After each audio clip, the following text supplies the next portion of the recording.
In times gone by, one quarreled oft with Guizhong concerning mechanical principles. We each had our ideals, and neither would yield. Under the pretext of a social gathering, one invited the impartial Rex Lapis to judge the quality of our creations. But Rex Lapis declared that Guizhong's Obscuro Vulpus mechanism was superior. Though one was too proud to acknowledge it, in one's heart, one knew that Guizhong was indeed the superior talent in the mechanical arts. As for the story between Guizhong and Streetward Rambler, that begins with a certain bell.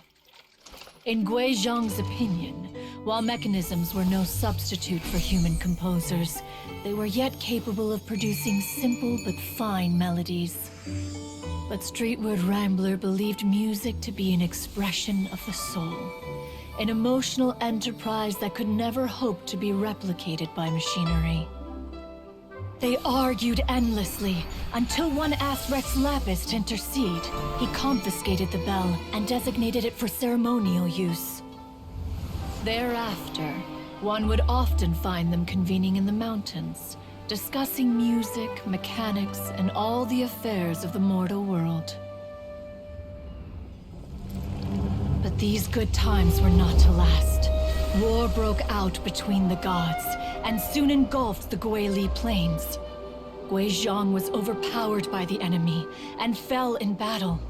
When Streetward Rambler and I arrived at the scene at long last, all that remained among the ruins was her lifeless body. After this, at Streetward Rambler's request, Rex Lapis granted her the cleansing bell for safekeeping. To honor our friend's memory, one made a few finishing touches to her ballistic device. Many lantern rites have passed since then. Many greetings and goodbyes. Upon what do you gaze? The Guili Plains? No. It's everything.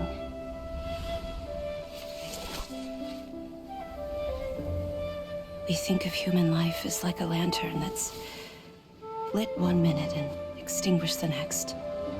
But are we Adepti so different?